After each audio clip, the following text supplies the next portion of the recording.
இந்த நொடிக்காக தான் காத்திருக்கிறோம் நாங்கள். தர்மத்தாயின் தவ புதல்வரே,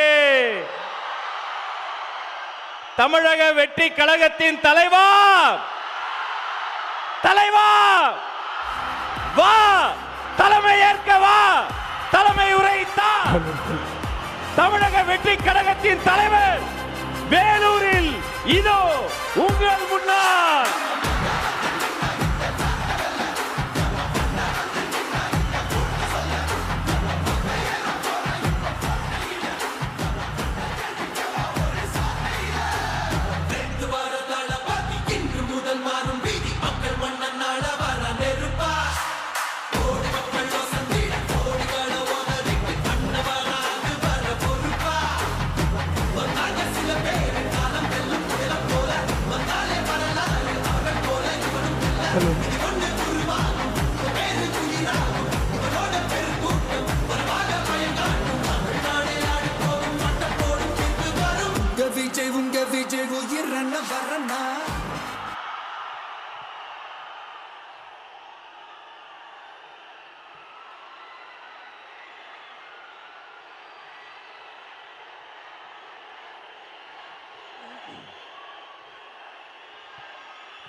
எங்க ஓட்டு எங்க உரிமை.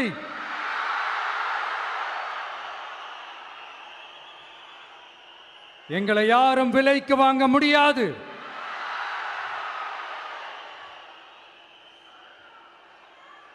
எங்க ஓட்டு விசில் சின்னத்துக்கு தான்.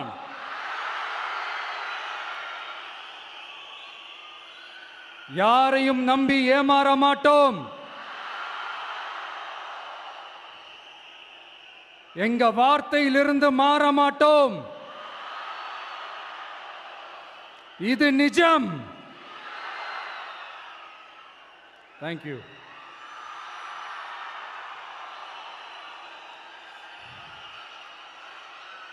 ஒரு குட்டி கதையிலிருந்து ஆரம்பிப்போமா?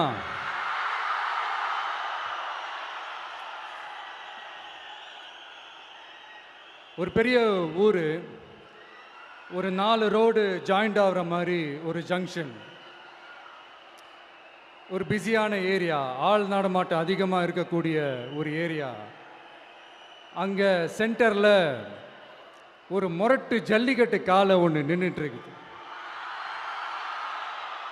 காலில் மண்ணை வீசிக்கிட்டு சீறிக்கிட்டு அப்படியே நின்றுட்டு இருக்குது. யாருமே பக்கத்தில் போக முடியல. அந்த இடம் ஒரு கேஷுவலாக மாறணும் அப்படின்னா அந்த காளையை அடக்கி அமைதி ஆக்கினா தான் மறுபடியும் ஒரு பேக் டு நார்மல் சுச்சுவேஷனுக்கு அந்த இடம் மாறும். அந்த ஊரில் இருக்கிற ஒரு சில பேருக்கு மட்டும்தான் அந்த காளை அடங்கும். அவங்க யாருமே அங்கே இல்லை. ஆனால் அந்த க்ரௌடில் இருந்த ஒரு சில பேர், ஆல்ரெடி அந்த காளையை அடக்கணவங்களோடு இருந்த ஒரு சில பேர், எங்களுக்கு இல்லாத அனுபவமா? நாங்க பார்க்காத காளையா? நாங்க பார்க்காத மாடா? நாங்க போய் அடக்குறோம்னு சொல்லிட்டு உள்ள போறாங்க. ஒருத்தராலையும் அந்த காளையை தொடக்கூட முடியல. எல்லாரையும் அடிச்சு வீசி தூக்கி போட்டுருச்சு. இப்ப என்னடா பண்றது அப்படின்னு பார்க்கும்போது அந்த கூட்டத்தை விலக்கிட்டு ஒரு சின்ன பையன் ஒரு என்ட்ரி ஒன்று கொடுக்குறான். உங்களுக்கு தான் தெரியும்ல, டேய் எங்களாலே முடியல, நீ எல்லாம் என்னத்தை போய் கிழிக்க போற? எங்களுக்கு அவ்வளோ அனுபவம் இருக்குது, நாங்களே அடிபட்டு ஓரமாக படுத்து கிடக்கிறோம். இவன் விளையாட்டுத்தனமா ஏதோ பண்ணிட்டு கிடக்கிறான். பாவம் அந்த காளைகிட்ட போய் அடிபட்டு சாவ போறான். பச்சா பையன், அந்த பையன், இந்த பையன், அண்டர் எஸ்டிமேட் பண்றது, ஏளனமா பேசுறது, இப்படி ஒரு பக்கம். இன்னொரு பக்கம் பரிதாபப்பட்டு, ஐயோ பாவமே, இப்படி தனியா போய் மாட்டிக்கிட்டானே, அந்த காளைகிட்ட என்ன பண்ண போறானோ அப்படின்ட்டு ஒரு பக்கம் பரிதாபப்பட்டு பேசுகிறாங்க. அந்த சின்ன பையன் எதுவுமே காதலையே போட்டுக்காம 2 பாக்கெட்லையும் கையை விட்டுக்கிட்டு ஸ்டைலா கெத்தா தில்லா அப்படியே உள்ள போகிறான். ஒரு ஸ்டெப் எடுத்து வைக்கிறான், அந்த கால் அப்படியே சீறிக்கிட்டே நின்றுட்டு இருக்குது. இன்னொரு ஸ்டெப் எடுத்து வைக்கிறான், கால் அப்படியே சீறிக்கிட்டே முன்னாடி வருது. மக்கள் எல்லாரும் பதட்டத்தோடு அப்படியே பார்த்துட்டு இருக்கிறாங்க. இன்னொரு ஸ்டெப் எடுத்து வைக்கிறான், கால் அப்படியே முட்டை வரும்போது பாக்கெட்டுக்குள்ள மறைச்சி வச்சிருந்த 2 புல்லுக்கட்டு அதை அந்த காலை கிட்ட காட்டுறான். காலை அப்படியே சடனாக வந்து நின்று அது மூடெல்லாம் மாறி அந்த புல்லுக்கட்டை சாப்பிட ஆரம்பிச்சிருச்சு. அந்த சின்ன பையனும் அந்த காலை அப்படியே தடவிக்கிட்டே வரான். காளையும் பக்கத்தில் ஒரு குழந்தை மாதிரி நடந்து வந்துக்கிட்டு வருது. பக்கத்தில் இருந்த ஒரு வயல்வெளியில் அந்த காளையை மேய விட்டுட்டு வரான். மக்கள் எல்லாரும் அந்த பையனை ஆச்சரியமாக பார்க்குறாங்க. அந்த அடிபட்டு கிடந்த அந்த அனுபவசாலிங்க தலையை தொங்க போட்டு நின்றுட்டு இருக்கிறாங்க. ஏன்னா பேசின பேச்சு அப்படி. வாய் இருக்குன்றதுக்காக நக்கலுமா நையாண்டியுமா நச நச நச நசன் ஒரே பேச்சு. என்ன பண்றது, தலையை குனிஞ்சு அப்படியே நின்றுட்டு இருக்கிறாங்க. அங்க ஒரு பெரியவர் வர்றார். வந்து அந்த பையன்கிட்ட கேட்கிறாரு, எப்படிப்பா இப்படி ஒரு முரட்டு காலை சீறிட்டு நின்றுட்டு இருந்தது, எப்படி அந்த காலை அடக்கின அப்படின்னு கேட்டதுக்கு அந்த பையன் சொல்றான், ஐயா எனக்கு அந்த காளையை பார்த்தா கோபமாக இருந்த மாதிரிலாம் எனக்கு தெரியல, அந்த காலை பசியோடு இருந்த மாதிரி இருந்தது. அதனால தான் அந்த புல்லுக்கட்டை காமிச்சவொடனே ஓகே நமக்கு தேவையானது கிடச்சிருச்சு அப்படின்னோடனே அந்த புல்லுக்கட்டை சாப்பிட்டுட்டு நம்மளோட அப்படியே ஜாலியாக வாக்கிங் வந்துருச்சு அப்படின்னு சொன்னான். இதை கேட்ட அந்த பெரியவர் சொன்னாரா, இந்த சின்னவங்க பெரியவங்க அனுபவம் இருக்கிறவங்க அனுபவம் இல்லாதவங்க இதெல்லாம் விஷயமே கிடையாது. யாராக இருந்தாலும் அந்த சூழலுக்கு ஏற்ற மாதிரி அந்த சிச்சுவேஷனுக்கு தகுந்த மாதிரி என்ன பண்ணி அந்த ப்ராப்ளமை சால்வ் பண்ணுறான், ஏது பண்ணி அந்த ப்ராப்ளமை சால்வ் பண்ணுறான், அதுதான் விஷயமே, அதுதான் மேட்ரு. ஸோ நீ சூப்பர்ப்பா, என்ன ப்ராப்ளம் வந்தாலும் நீ சால்வ் பண்ணிடுவ அப்படின்னு முதுகில் தட்டி கொடுத்துட்டு அந்த பெரியவர் போகிறார். இப்போ அந்த கதையில் அந்த முரட்டு ஜல்லிக்கட்டு காலை தான் நம்ம தமிழ்நாட்டு அரசியல் களம். அந்த பெரியவர் தான் நம்ம தமிழக மக்கள். அந்த பாக்கெட்டுக்குள்ள ஸ்டைலா தில்லா கெத்தா ஒருத்தன் உள்ள வந்தான் பாருங்க, அவன்தான்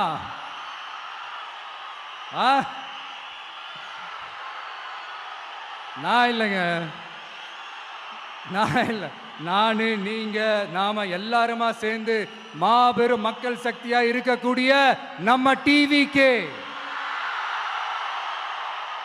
அதுதான் அந்த சின்ன பையன்.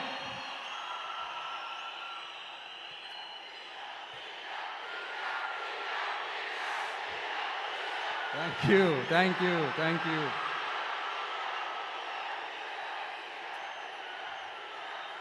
மக்களை நேசிக்கிற ஒரு நல்ல தலைமை இல்லாததுனால இத்தனை வருஷமா வேற வழி இல்லாம ஸ்டாலின் சார் கொடுத்த அந்த பொய்யான வாக்குறுதிகள் எல்லாத்தையும் நம்பி ஏமாந்த நம்ம மக்களுக்கு சரியான நேரத்தில் ஒரு வெகுஜன மக்கள் இயக்கமா வந்தது தான் நம்ம டிவிக்கு. அந்த முரட்டு ஜல்லிக்கட்டு கால கதை ஏன் சொன்னோம், எதுக்கு சொன்னோம், யார் யாருக்கெல்லாம் சொன்னோங்கிறது புரிய வேண்டியவங்களுக்கு புரியும்னு நினைக்கிறேன்.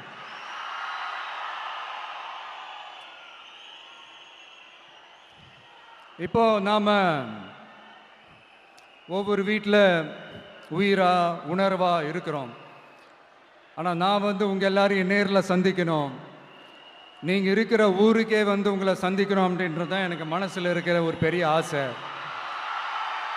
ஆனால் அந்த சிச்சுவேஷன் ஒரு எதிர்கட்சியாக இருந்து கேள்வி கேட்டுட்டு இருக்கிற இந்த நேரத்தில் நமக்கு எதிராக என்ன சூழ்ச்சிகள்லாம் நடக்குதுன்றது உங்கள் எல்லாருக்குமே நல்லா தெரியும். அதனால் இப்போ உங்களுக்கு ஒரு வாக்குறுதியை கொடுக்குறேன். நம்மளுடைய ஆட்சி அமைஞ்சதும் ஒவ்வொரு கிராமத்துக்கும் நான் நேரடியா வந்து என்னுடைய சொந்தங்களாகிய உங்க எல்லாரையும் நான் சந்திக்கிறேன்.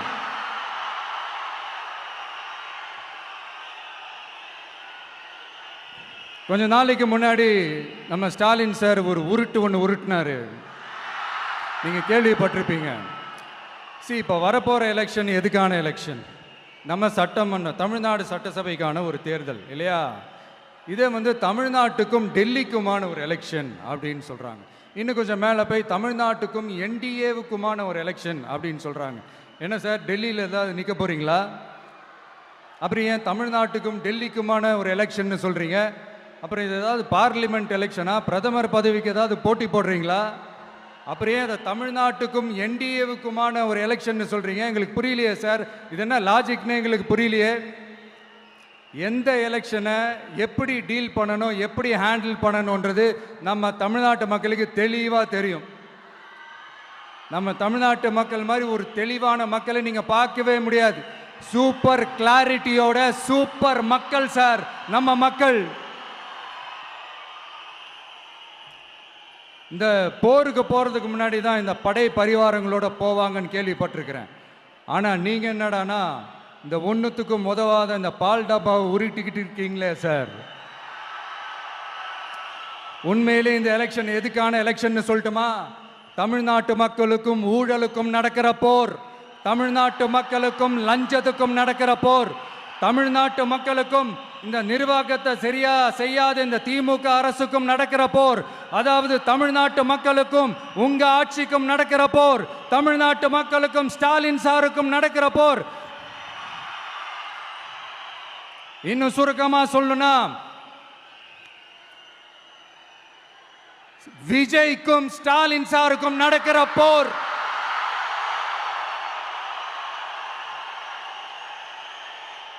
இதுக்கு நடுவில் இந்த என்டிஏ டெல்லி இதெல்லாம் என்ன லாஜிக்னே புரிய மாட்டேங்குது சார். தமிழ்நாடு தான் விஜய், இந்த விஜய் தான் தமிழ்நாடு. தூய சக்தி டிவிகேவுக்கும் தீய சக்தி டிஎம்கேவுக்கும் தான் இந்த போர். இப்படி உக்கிரமா இருக்கிற இந்த போர்ல மறுபடியும் ஒன்றுத்துக்கும் உதவாத இந்த பால் டப்பாவை உருட்டிக்கிட்டு இன்னொரு காமெடி வேற. அது என்னடானா, அவரோட ஆட்சியில தான் தமிழ்நாடு சூப்பர் ஸ்டார் மாநிலமா இருக்குதான். கரெக்டு, தமிழ்நாடு சூப்பர் ஸ்டார் மாநிலம் தான். காமராஜர் அவர்கள் டைம்ல, அண்ணா அவர்கள் டைம்ல, எம்ஜிஆர் அவர்களோட ஆட்சியில.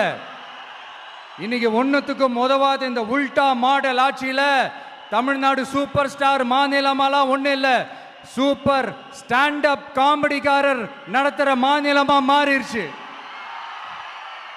மக்களே, உங்களுக்காக மட்டுமே தான் வர தடைகள், சதிகள், சூழ்ச்சிகள் எல்லாத்தையும் தாண்டி இந்த 2026 இந்த தேர்தலில் டிவிக்கு தில்லா நிற்கும்.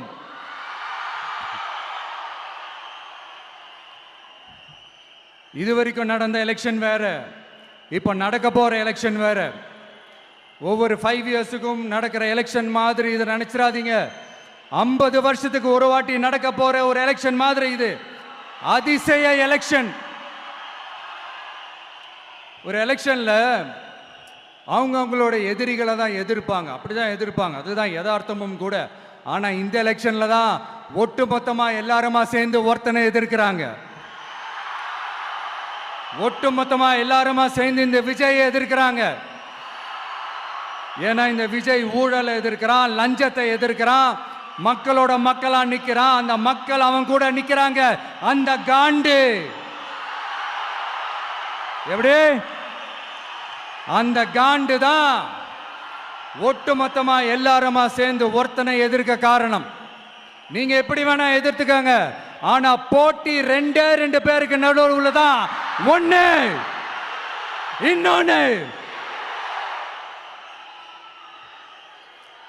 இந்த எலெக்ஷன் டேல மேக்சிமம் என்ன பண்ணுவீங்க? போவீங்க, ஓட்டு போடுவீங்க, வருவீங்க, அவ்வளவுதான் உங்களுடைய பார்ட்டிசிபேஷன். ஆனா இந்த எலெக்ஷன்ல நீங்க பங்கெடுத்துக்க போறீங்க. எஸ், உங்க வீட்டில் இருக்கிற ஒரு விஜய் தான், உங்க வீட்டில் இருக்கிற ஒரு விஜய் தான் வேட்பாளரா நிக்க போறாங்க. உங்க வீட்டில் நிக்கிற ஒரு வேட்பாளர்னா அப்போ உங்க வீட்டில் இருக்கிற மற்றவங்க எல்லாருமே வாக்காளர்கள் தானே. உங்க அம்மா, உங்க அப்பா, உங்க அண்ணன், உங்க தம்பி, உங்க சொந்தம் டிவிக்கே வேட்பாளர் அப்படின்னா அப்போ உங்க ஓட்டு விசில் சின்னத்துக்கு தான் எல்லாருக்குமே தெரியும். ஏன் நம்மளோட எதிரிங்களுக்கு கூட அது நல்லாவே தெரியும். அதனால தான் நமக்கு எதிராக அவ்வளவு அவதூறு பரப்புறாங்க. என்னென்ன அவதூறு பரப்புறாங்கன்றது உங்களுக்கே நல்லா தெரியும். ஆனா அவங்களுக்கு தெரியாது என் மேல அவதூறு பரப்புனா அது மக்கள் மேல அவதூறு பரப்புற மாதிரின்னு. எனக்கு அரசியல் தெரியலன்னு சொன்னா அது மக்களுக்கு அரசியல் தெரியலன்னு சொல்ற மாதிரின்னு. என்ன அசிங்க அசிங்கமா பேசினா அது மக்கள் அசிங்க அசிங்கமா பேசுற மாதிரின்னு. எனக்கு எதிராக செய்யற ஒவ்வொரு செயலும் அது மக்களுக்கு எதிராக செய்யற செயல் அவங்களுக்கு தெரியாம போச்சு. இந்த விஜயும் மக்களும் வேறு வேறு இல்லை. இந்த விஜயும் மக்களும் ரத்தமும் சதையும் மாறி உடலும் உயிரும் மாறி ஒன்னிலிருந்து ஒண்ண பிரிக்கவே முடியாது. எஸ், சென்சிட்டிவான சென்டிமெண்ட், அது சென்சிட்டிவான சென்டிமெண்ட்.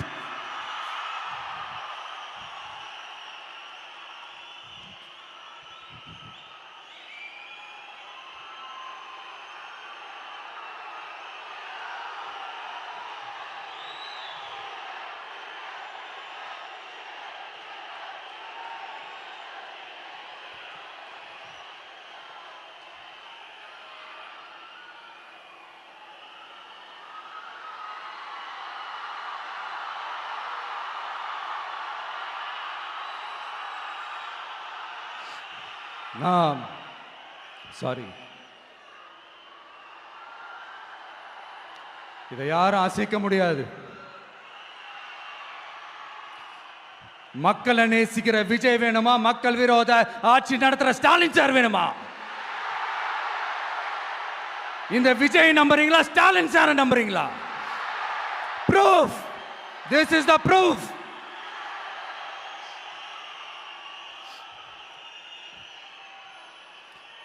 இந்த தீய சக்தி, ஊழல் சக்தி, இதெல்லாம் ஏன் சொல்கிறோம், எதுக்கு சொல்கிறோம், யாரை சொல்கிறோன்றதெல்லாம் மக்களுக்கு தெளிவாக தெரியும்.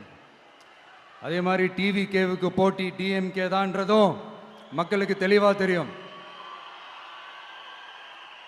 அப்படி இருக்கும்போது நாம் ஏதாவது பேசினா வாண்டடாக சில பேர் வந்து வண்டியில் ஏறி உட்காந்துக்கிறாங்க. ஆமாம், வாண்டடாக சில பேர் வண்டியில் ஏறி உட்காந்துக்கிட்டு குரல் கொடுக்குறாங்க. சீரியஸாக ஒரு போட்டி நடந்துக்கிட்டு இருக்கும் போது இங்கே காமெடிக்கெல்லாம் இடம் இல்லை பாஸ். இதெல்லாம் மக்களுக்கு தெளிவாக தெரியும். இந்த நேரத்தில் ஒரு சீரியஸ் கேள்வியை இன்னைக்கு இருக்கிற மிகப்பெரிய அரசியல்வாதிங்க கிட்ட கேட்கணும்னு நான் நினைக்கிறேன்.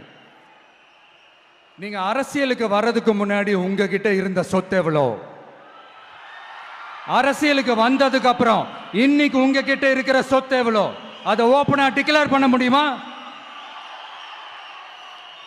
அப்படி வந்த காசெல்லாம் என்னென்ன தொழில் செஞ்சு வந்துச்சு, என்ன வேலை செஞ்சு வந்துச்சு, உண்மையிலே நீங்க உழைச்சி சம்பாதிச்ச காசா, இல்ல ஆட்சி அதிகாரத்துக்கு வந்ததுக்கு அப்புறம் ஆட்டைய போட்ட காசா? இதெல்லாம் ஓப்பனா டிக்ளேர் பண்ண முடியுமா? இதெல்லாம் நம்ம கேட்டா எல்லா ஊழல்வாதிகளும் ஒன்னா சேர்ந்து நம்ம மேல சேத்தவாரி வீசுவாங்க. அதை பத்தியெல்லாம் நமக்கு கவலை இல்லை. ஏன்னா நாம யாருன்னு மக்களுக்கு நல்லாவே தெரியும்.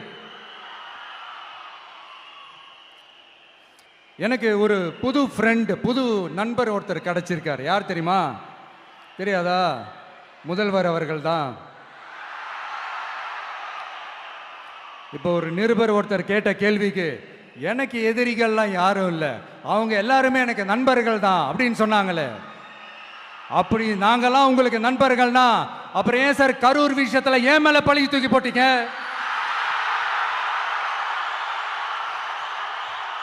உங்களுக்கு மனசாட்சின்னு ஒண்ணு இருந்தா அப்படி பேசிருப்பீங்களா?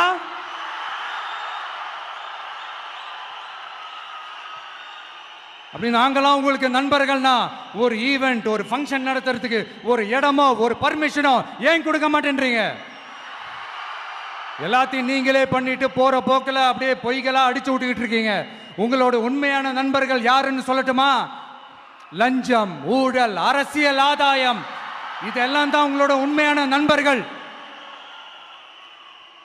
பர்சனலா நீங்க எப்படி வேணா இருந்துக்கங்க சார், நமக்கு அதை பத்தி கவலை இல்லை, நமக்கு அது அவசியமும் இல்லை. ஆனா உங்க ஆட்சி தான் தப்பான ஆட்சி, தமிழ்நாட்டுக்கு தேவையில்லாத ஆட்சி. கொஞ்ச நாளைக்கு முன்னாடி கற்பனையா ஒரு விஷயம் ஒன்று சொன்னேன். இந்த முதல்வர் கூட விசில் சின்னத்துக்கு தான் வாக்களிப்பார் அப்படின்ட்டு கற்பனையாக ஒன்று சொன்னேன். ஆனால் இன்னைக்கு நிஜமாவே நமக்கு ஆதரவாக ஒரு கோஷத்தை எழுப்பியிருக்கிறாங்க. அது என்ன தெரியுமா? எங்க வாக்கு சாவடி வெற்றி வாக்கு சாவடியா. அதுக்கு அர்த்தம் என்ன தெரியுமா? எங்க வாக்கு சாவடி விஜய் வாக்கு சாவடின்னு அர்த்தம்.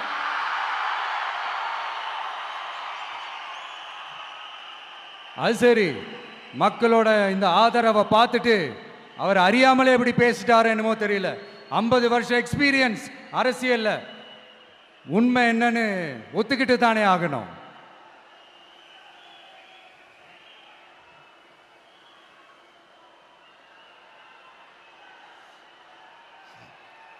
ஜனநாயகம்ங்கிறது பெரும்பான்மை ஆட்சி அதிகாரம் சார்ந்தது மட்டும் இல்லை, சிறுபான்மை மக்களின் உரிமைகள் உணர்வுகளும் புனிதம்னு நினைச்சு அதையெல்லாம் காப்பதற்கு பெயர் தான் ஜனநாயகம்னு 1963 அறிஞர் அண்ணா பார்லிமெண்ட்ல பேசினதை நாம இங்க சொல்றது ரொம்ப பொருத்தமா இருக்கும்.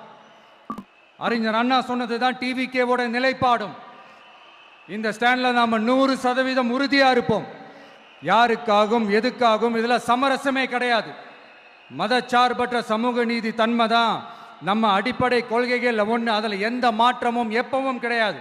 ஆனால் இதெல்லாம் மறந்துட்டு எப்படியாவது எதையாவது செஞ்சு ஓட்டு வாங்குறதுக்காகவே இங்கே சில பேர் இருக்கிறாங்க. அவங்கள மாதிரி நமக்கு அப்படி சில பிரச்சனைகள்ல எரியற நெருப்புல எண்ணெயை ஊத்துற எண்ணமே இல்லை.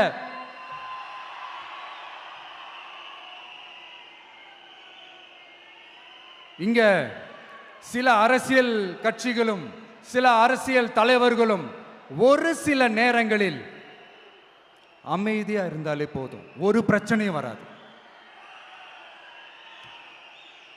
இப்போ கரண்ட்ல இருக்கிற சில பிரச்சனைக்கு வருவோம். இந்த கரண்ட் பிரச்சனைக்கு வருவோம். மாசம் மாசம் கரண்ட் பில்லு கட்டுற மாதிரி மாத்துவோம்னு சொன்னீங்களே, செஞ்சீங்களா? நிறைய வீடுகளில் 100 யூனிட் தான் அந்த கரண்ட்டு செலவாகுது ஒரு மாதத்துக்கு. மாதம் மாதம் நீங்கள் அந்த பில்லு கொடுத்தீங்கன்னா அவங்களுக்கு அது ஃப்ரீ ஆகிடும். அவங்க அந்த காசை கட்ட தேவையே இல்லை. ஆனால் 2 மாதத்துக்கு ஒரு வாட்டி அந்த பில்லு கொடுத்தீங்கன்னா, இப்போ சப்போஸ் அது 200 யூனிட்டுக்கு மேலே போச்சுன்னா அது அவங்களுக்கு ஒரு மிகப்பெரிய சுமை தானே. இது எந்த கணக்கில் எடுத்துக்கிறது? ஒரு மாதிரி ஒரு மாடர்ன் கரப்ஷன் அப்படின்னு எடுத்துக்கலாமா? அடுத்து பஸ் வசதி. நிறைய கிராமங்களில் பஸ் வசதி இல்லைன்னு சொன்னால் இந்த ஒட்டுமொத்த திமுக அரசும் கத்திக்கிட்டு வந்துடுவாங்க. நாங்கள் பஸ் விடாத கிராமங்களே இல்லை அப்படின்னு சொல்லுவாங்க. அப்படி அது உண்மை அப்படின்னா முதல்வர் அவர்கள்கிட்ட நம்ம தங்கச்சி ஒருத்தவங்க ஒரு கேள்வி கேட்டாங்களே, எங்க ஊருக்கு ஒரு மினி பஸ்ஸாவது விடுங்க சார் அப்படின்னு கேட்டாங்களே, அது எந்த கணக்கில் எடுத்துக்கிறது? நிறைய மலை கிராமங்கள்ல பஸ் வசதி இல்லை, நிறைய மலை கிராமங்களில் ஹாஸ்பிட்டல் வசதி இல்லை. இது ரெண்டுமே எவ்வளவு முக்கியமான ஒரு விஷயங்கள். பஸ் வசதியும் ஹாஸ்பிட்டல் வசதியும் இல்லாததுனால வீட்டிலேயே பிரசவம் பார்க்குற அந்த ஆபத்து இருக்குதுன்னு எவ்வளோ நியூஸ் பார்க்குறோம். இதெல்லாம் எந்த கணக்கில் சேர்த்துக்கிறது? அடுத்து இது எல்லா மீட்டிங்லையும் பேசுகிறதான் பெண்களுக்கு பாதுகாப்பு நம்பர் 1 இருக்குது தமிழ்நாட்டில் அப்படின்னு சொல்கிறாங்க.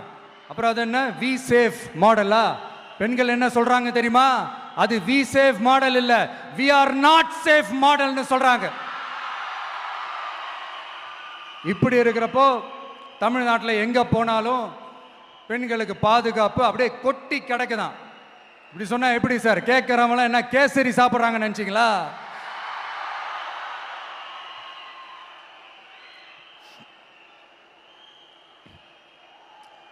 அடுத்து இந்த சட்டம் ஒழுங்கு, அது காணாம போய் ரொம்ப நாள் ஆச்சு.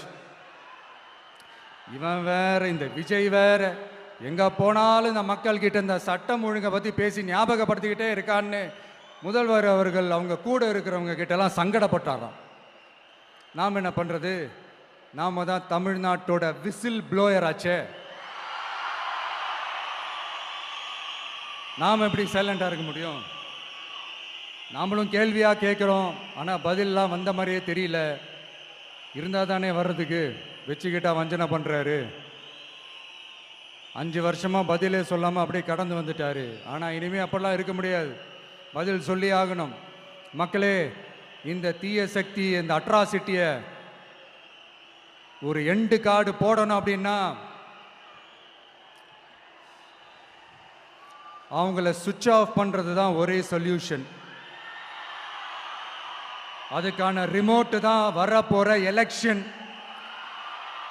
அந்த ரிமோட்ல நீங்க அழுத்த வேண்டியது ஒரே ஒரு ஆப்ஷன்,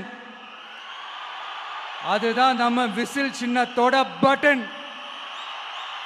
இத 4 விஷயத்தை நீங்க செஞ்சாலே போதும். ஒவ்வொரு இவிஎம் மிஷின்லயும் விசில் சின்னத்துக்கு நேரா இருக்கிற அந்த பட்டனை பச்சக்கு பச்சக்கு பச்சக்குன்னு ஒரு அழுத்த அழுத்துங்க. எப்படி? அவ்வளவுதான். நாம காஞ்சிபுரத்தில் பேசும்போது நம்மளுடைய விஷன் என்னன்னு சொன்னோம். இப்போ அதனுடைய கண்டினியூஷனா சில விஷயங்கள் இங்கே நான் சொல்லணும்னு ஆசைப்படுறேன். இப்பவும் சொல்றேன், உறுதியா சொல்றேன், சத்தியமா சொல்றேன். பெண்கள், பெண் குழந்தைகள், ஆண் குழந்தைகள் பாதுகாப்பு நம்ம ஆட்சியில் நம்பர் 1 இருக்கும். சட்டம் ஒழுங்கு ரொம்ப ரொம்ப ஸ்ட்ரிக்டா இருக்கும். அரசு பள்ளிக்கூடங்களும் கல்லூரிகளும் முதல் தரமா இருக்கும். போட்டி தேர்வுகளுக்குன்னு லட்சங்களை கொட்டி தனி கோச்சிங் சென்டர் போய் படிக்க அவசியமே இருக்காது. ஏன்னா கவர்மெண்ட் ஸ்கூல், காலேஜ் சிலபஸே போட்டி தேர்வுகளை ஈஸியா சந்திக்கிற வகையில் அந்த ஸ்டாண்டர்டுக்கு ஏத்த மாதிரி அமைக்கப்படும். உயர்நிலை பள்ளி பாடத்திட்டங்களிலேயே அடிப்படை அரசியல் சாசன சட்டம் சேர்க்கப்படும். மாநில மற்றும் ஒன்றிய அரசு அலுவலகங்கள், வங்கிகளின் செயல்பாடுகள் மற்றும் அவற்றை அணுகும் முறை குறித்து மாணவர்களுக்கு தெளிவான புரிதலை ஏற்படுத்தும் வகையில் தேர்வுகள் அற்ற செயல்முறை பாடமாக கற்பிக்கப்படும். இந்தியா முழுக்க உள்ள ஒன்றிய அரசு சார்ந்த கல்வி நிலையங்கள் மற்றும் அதன் சேர்க்கை அட்மிஷன் குறித்து புரிதலும் தெளிவும் மாணவர்களுக்கு உருவாக்கப்படும். அனைத்து அரசு பள்ளிகளிலும் பெண் குழந்தைகளுக்கு சுத்தமான, சுகாதாரமான மற்றும் தரமான கதவுகள் பொருத்தப்பட்ட ரெஸ்ட் ரூம்கள் அமைப்பது உறுதி செய்யப்படும். போதைப் பொருட்கள் இல்லாத தமிழகம் உருவாக்கப்படும். மாவட்ட கலெக்டர்கள் மற்றும் எஸ்பிக்களில் சரி பாதி பெண்களாக இருக்கும்படி செய்வோம். மலை கிராமங்களில் அரசு ஆரம்ப சுகாதார நிலையங்கள் பிரசவம் பார்க்கும் வசதியுடன் அமைக்கப்படும். பஸ் போக்குவரத்து இல்லாத கிராமங்கள் மற்றும் மலை கிராமங்களே இல்லை என்ற நிலை உருவாக்கப்படும். ஏற்கனவே அமைப்பு சாரா தொழிலாளர்கள் அமைப்பு இருந்தாலும் ஆட்டோ, டாக்ஸி மற்றும் லாரி டிரைவர்களுக்கென அவர்களின் நலன்களுக்காகவும் குடும்ப நலன்களுக்காகவும் தனியாக நல வாரியம் அமைக்கப்படும். தென் தமிழகம் உட்பட தமிழகத்தின் தேவையான பகுதிகளில் தொழிற்சாலைகள் அமைக்கவும் தொழில் வளம் பெருக்கவும் தனி கவனம் செலுத்தப்படும். விவசாயிகள், மீனவர்கள் மற்றும் நெசவாளர்களின் கருத்துக்களை அறிந்து அவர்களுக்கான திட்டங்கள் காலத்தின் தேவைக்கேற்ப உருவாக்கப்படும். இப்போ நம்ம ஸ்டாலின் சார் அறிவாலயம் பக்கத்தில் யாரு நடந்து போனாலும், அறிவாலயம் பக்கத்தில் யாரு நிழலுக்கு ஒதுங்கினாலும் கூட்டணியில் சேர்த்துக்கிறாரு. அந்த கொள்ளையடிச்சிருக்கிற வச்சிருக்கிற பணத்தில் ஒரு பங்கு ஒன்று கொடுத்து, இந்த அதுக்கு பேர் கல்லாப்பெட்டி கூட்டணின்னு வச்சிருக்கிறேன். இந்த கல்லாப்பெட்டி கூட்டணியை ரொம்ப கஷ்டப்பட்டு சேர்த்திருக்கிறார். ஆனால் அவருக்கு நான் சொல்கிறேன், இந்த அறத பழைய கூட்டணி கணக்குகளோ இந்த கொள்ளையடிச்ச பணத்தையே வச்சு எங்கள் மக்களை ஏமாற்றி எல்லாம் ஜெயிக்க முடியாது. ஏன்னா இது மாபெரும் மக்கள் சக்தியான வித்தியாசமான விசில் புரட்சி எலெக்ஷன்.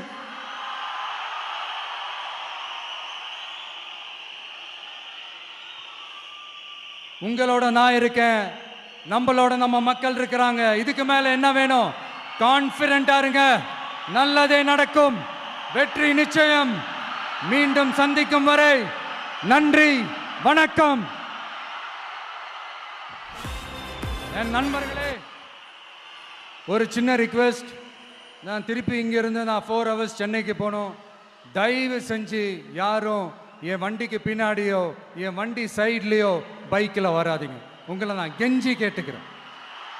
தேங்க்யூ.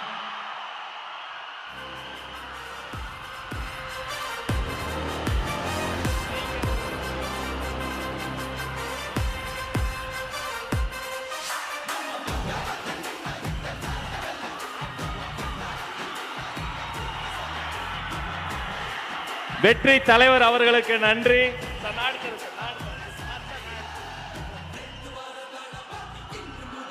வேலூர் கழகத்தின் சார்பில் மாவட்ட கழக செயலாளர்கள் அண்ணன் வேல்முருகன் வெற்றிவேல் வீரவேலை வழங்குகிறார்.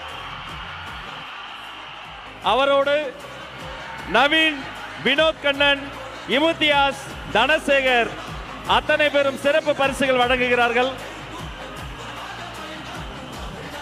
ஒரு கையில் வேல், ஒரு கையில் வெற்றி வாள்.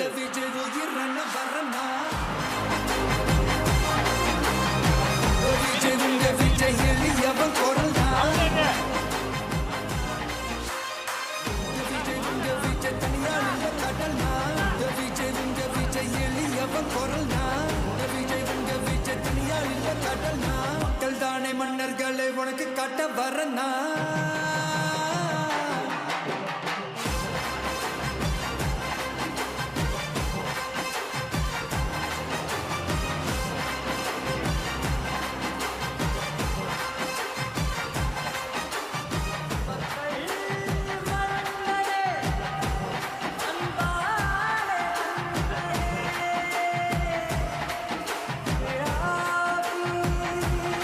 வேலூர் கழகத்தின் சார்பில் வெள்ளி யானை வழங்குகிறார்கள். இது வெள்ளி யானை மட்டுமல்ல, வேலூர் வழங்கிய வெற்றி யானை. அவர் கையில்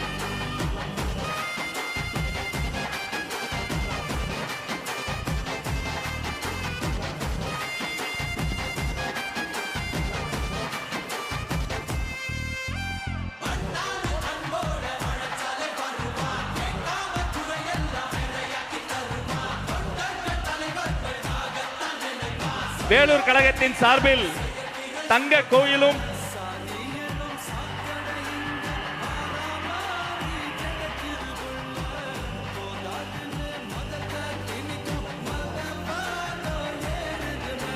வெற்றி தலைவருக்கு செங்கோல் பரிசாக வழங்குகிறது வேலூர் மாவட்டம்.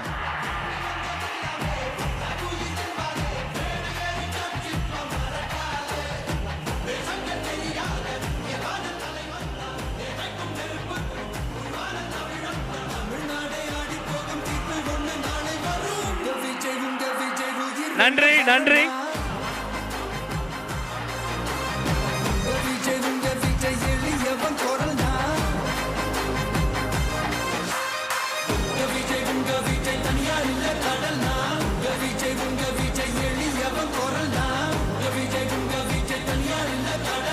மக்கள் தானே மன்னர்களை உனக்கு கட்ட வரனா